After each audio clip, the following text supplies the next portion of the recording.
नमस्कार साथियों, फिर से आपका स्वागत है एक बार आपका अपना यूट्यूब चैनल खबर पल पल की इन एजुकेशन में।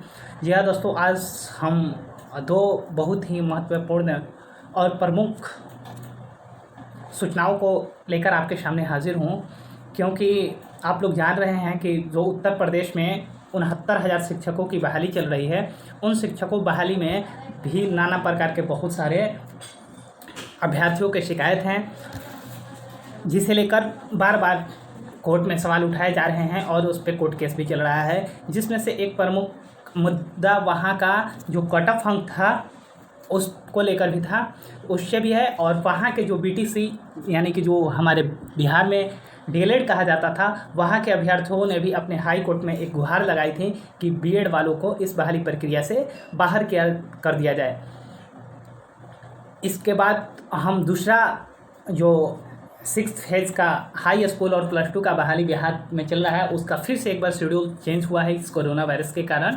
तो मैं उस खबर से भी आपको रूबरू करवाऊंगा, लेकिन अभी हम लोग इस खबर पे थोड़ा विस्तृत नज़र डालते हैं। तो देखिए इस खबर में क्या है।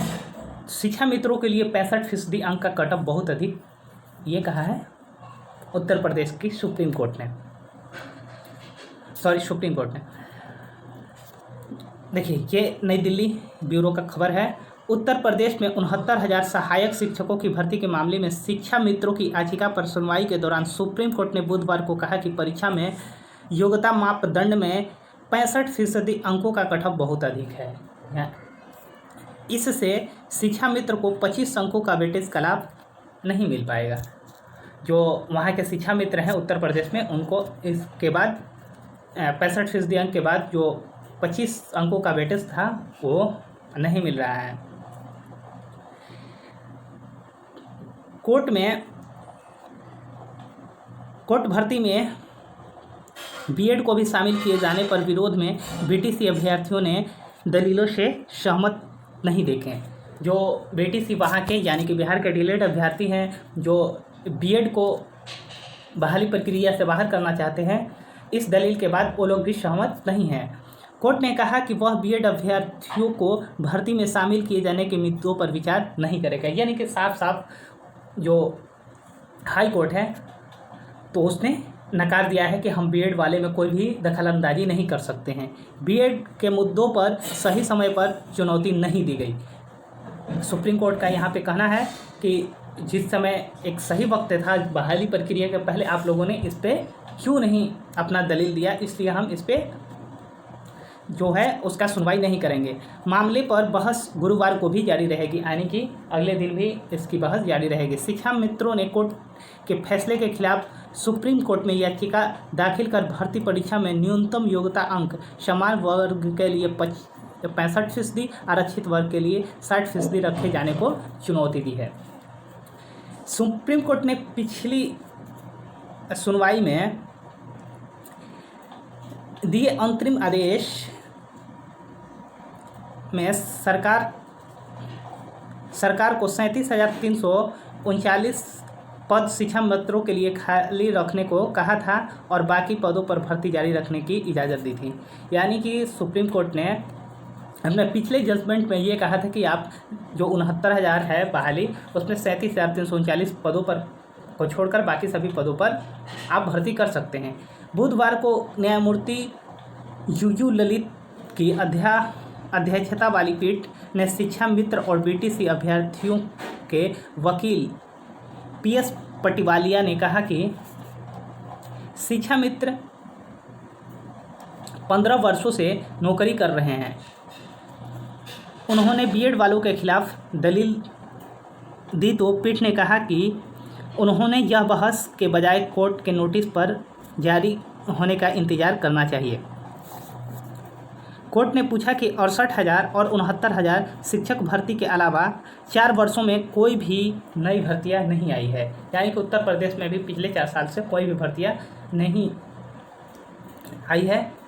इस और देख लीजिए यहाँ पे कोर्ट का जो सुप्रीम कोर्ट का टिप्पणी है उसको भी हम लोग पढ़ लेते हैं। सुप्रीम कोर्ट में क्या कहा है, तो देखिए, बीएड योग्यता पर अब बहस का कोई मतलब नहीं है, क्योंकि एनसीईटी ने बीएड को शामिल करने की अधिसूचना जारी कर दी है। देखिए यहाँ पर साफ साफ सुप्रीम कोर्ट ने कहा है कि यहाँ पर अब बीएड योग्यताधारी पे हम कोई भी बहस नहीं कर सकते हैं, क्योंकि इस पे एनसीटी बीएड को शामिल करने की बात कह दी है और एनसीटी के बात को हम नहीं टाल सकते हैं। और सिर्फ दो ही विकल्प हैं, या तो आप एनसीटी अधिसूचना को चुनौती दें या फिर एनसीटी अधिसूचना के आधार पर सरकार द्वारा नियमों में बदलाव में देरी करने की बात कहें। देखिए यहाँ पे सुप्रीम कोर्ट ने कहा है बीटीसी अभ्यर्थियों को कि देखिए हम अब बीएड वालों को इस परीक्षा बहाली से बाहर नहीं कर सकते हैं। अगर आपको करना है तो अब आपके पास दो विकल्प है कि एनसीटी का जो रूल है, एनसीटी ने जो रूल बनाया है उसके खिलाफ आप याचिका दायर कीजिए या फिर सरकार से इस नियम को बदलने की गुहार लगाइए, तभी ये संभव है। अन्यथा सुप्रीम कोर्ट कुछ भी नहीं कर सकती है बीएड के मामलों में। तो ये बीएड वाले अभ्यर्थियों के लिए एक अच्छी खबर कही जा सकती है। वहीं अब हम आपको दूसरी खबर से आपको रूबरू करवा रहे हैं। तो देखिए ये पटना से खबर है जो आज के अखबार में दिया हुआ है कि हाई स्कूल +2 में 30,000 शिक्षकों की नियुक्ति फिर से टली, जो पिछले बार भी टला था और एक बार फिर से टला है। सरकार को सरकारी हाई स्कूल और +2 के छठे चरण के शिक्षक नियोजन के तहत करीब 30,000 पदों पर चल रही नियुक्ति प्रक्रिया एक बार फिर से कोरोना संकट की वजह से टल गई है।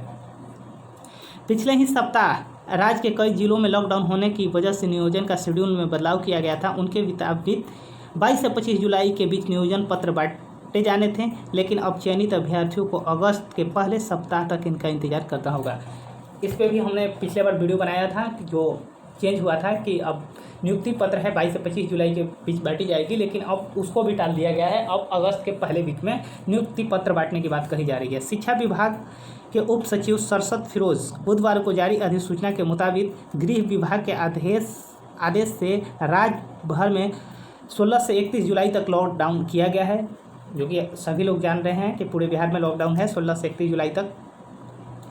16 दिनों के लिए सभी कार्यालय और सार्वजनिक परिवहन बंद रहेंगे। इस स्थिति में अभ्यर्थियों की सुरक्षा के दृष्टिकोण से छठे चरण के माध्यमिक और उच्च माध्यमिक शिक्षक नियोजन कार्यक्रम में संशोधन किया गया है। अधिसूचना के मुताबिक अनुमोदित मेधा सूची रोस्टर बिंदु के आधार पर चयनित अभ्यर्थियों की सूची का प्रकाशन 3 अगस्त को होगा। जिला स्तर पर नियोजन इकाई द्वारा काउंसलिंग के पश्चात नगर निकाय द्वारा 5 से 6 अगस्त को, जबकि जिला नियोजन इकाई द्वारा 7 से 8 अगस्त को नियुक्ति पत्र वितरित किए जाएंगे।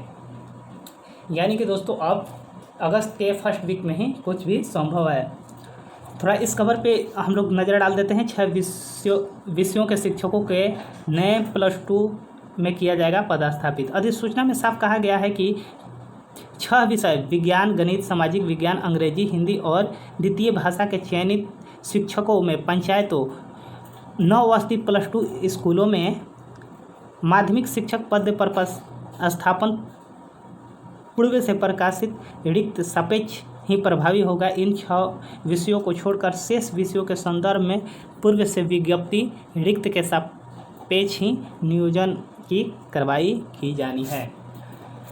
तो दोस्तों आज की यही थी खबर। अगर आपने मेरे चैनल को सब्सक्राइब नहीं किया है तो प्लीज़ सब्सक्राइब करके बेल आइकन दबा लें, क्योंकि अगर बिहार शिक्षा विभाग और बिहार शिक्षक बहाली से संबंधित कोई भी न्यूज़ मिलता है तो सबसे पहले आपको मिले। अगर मेरी खबर अच्छी लगी हो तो प्लीज़ लाइक और शेयर जरूर कर दें। थैंक यू, धन्यवाद।